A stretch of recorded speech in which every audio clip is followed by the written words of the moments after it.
Welcome back to The Explainer. Today, we're diving deep, and I mean a really profound, highly structured deep dive into psychological transformation.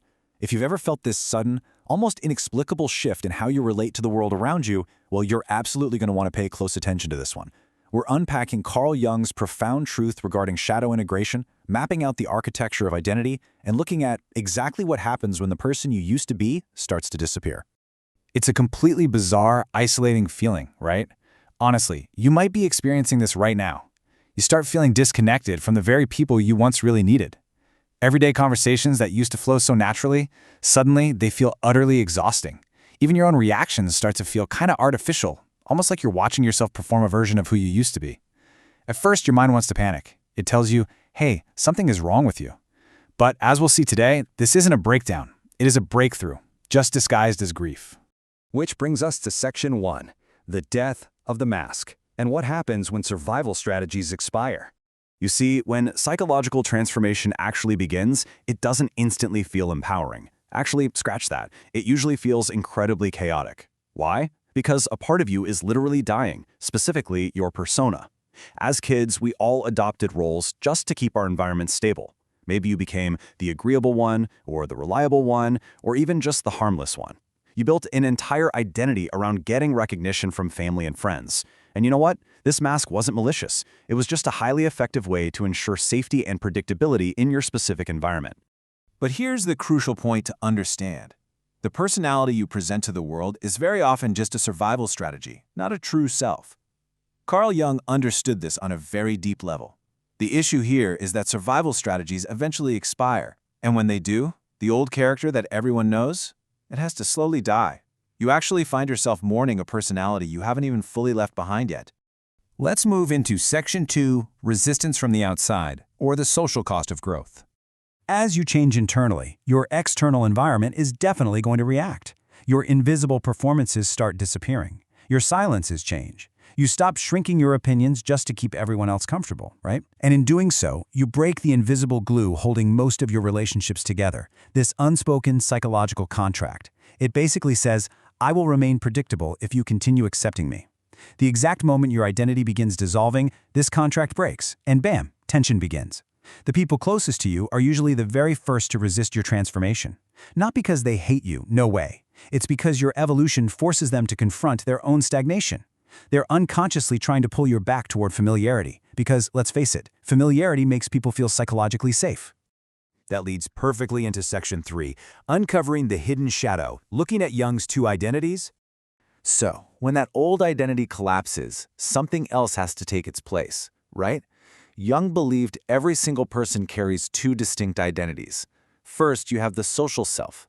It's conditioned, it performs kindness for a social reward, remains totally predictable, and constantly seeks approval. But underneath years of conditioning is the hidden self. This one is buried, it's authentic, it's suppressed, and it holds your true emotions. Tragically, most people live and die before these two ever meet. But for someone going through this transformation, that hidden self is just starting to surface in fragments. Jung famously called this confrontation shadow integration, but people terribly misunderstand the shadow, don't they? They think it's some sort of evil force. In reality, the shadow is simply everything you were forced to suppress just to remain accepted. We're talking about your anger, your ambition, your selfishness, your intensity, and crucially, your ability to say no without a shred of guilt.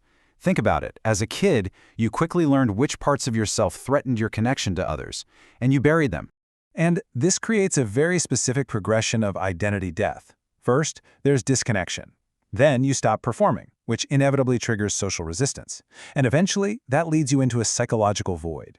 This feels incredibly chaotic because you aren't actually becoming someone new, you are just finally meeting the parts of yourself that were abandoned a long, long time ago. Returning these suppressed traits feels dangerous to you simply because they are unfamiliar. For someone so conditioned to seek approval, experiencing new independence is going to initially feel a lot like isolation.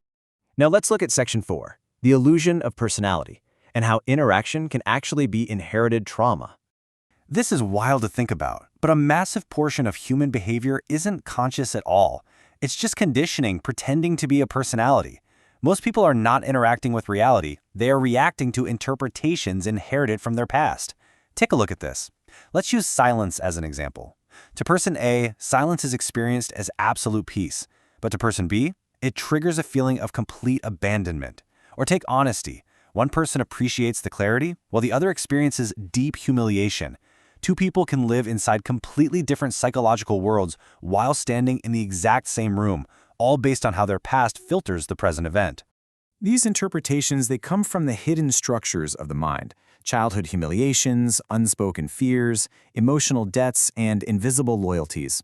The tricky thing is, these things don't just disappear with age. No, they crystallize into your personality. For example, a woman addicted to validation might still just be negotiating her childhood invisibility. Once you realize this, the whole world becomes psychologically transparent. You realize belonging often requires self-betrayal, and so people literally split themselves in half just to survive. Which brings us to Section 5, Surviving the Psychological Void, Navigating the Emptiness Between Identities.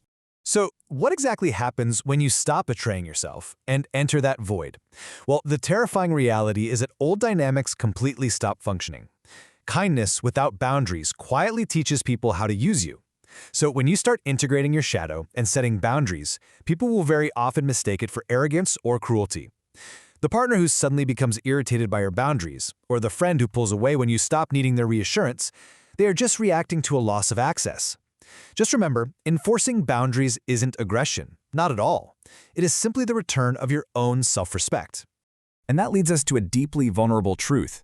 The old identity dies much faster than the new one forms. In between those two states, there's this massive psychological void. No certainty, no clear personality, no stable social role. Humans crave identity almost as much as we crave survival, so without one, your ego feels utterly exposed. It's like you're standing naked in a snowstorm. It's perfectly normal during this phase to actually crave old, maybe even toxic distractions, just because they help stabilize your previous identity. Okay, into our final section, Section 6, Waking Up to Reality and the Heavy Burden of Awareness. Navigating through that void ultimately brings you to a point where transformation stops feeling intellectual and honestly becomes physical. Environments start draining you. You realize how long you worshipped your own mask, and the sheer heavy burden of that awareness really sets in. Carl Jung famously noted that people will do anything, no matter how absurd, to avoid confronting their own soul. And you know, when you truly observe human behavior, that stops sounding dramatic and starts sounding very literal. People distract themselves endlessly with noise, entertainment loops, social media, status games, the whole shebang. They will do absolutely anything to avoid sitting alone in the silence where real self-confrontation begins. Because sitting in that silence forces you to face some incredibly heavy existential questions. Who are you without performance? Who are you when nobody is watching? Very, very few can tolerate the existential emptiness underneath those questions. It's an emptiness that comes from realizing much of your life was lived on autopilot, that a lot of your desires were socially implanted, and that your fears, they were never truly yours to begin with. You see, awareness is totally irreversible. You cannot unknow your patterns. You cannot unsee manipulation. You just can't return to unconsciousness after awareness has entered the room. Truth is incredibly destabilizing. It shatters the comforting social illusion that belonging always equals genuine connection.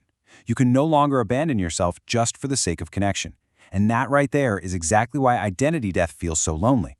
It's not because you lost people, it's because you lost your illusions. It takes a massive amount of courage to lose those illusions. Because ultimately, the real danger isn't stepping into the unknown and risking abandonment. No. The real danger is spending your entire life trapped inside a personality that was built only to survive. Which leaves us with a final, provocative thought to really ponder today. Are you spending your life protecting a mask simply because you're too afraid to meet who is underneath? If this explainer made you recognize something a little uncomfortable about yourself or the systems around you, we really want to hear from you. Leave a comment below saying, "The mask is slipping." Thank you so much for joining me on this deep dive, and as always, keep seeking the truth underneath the surface.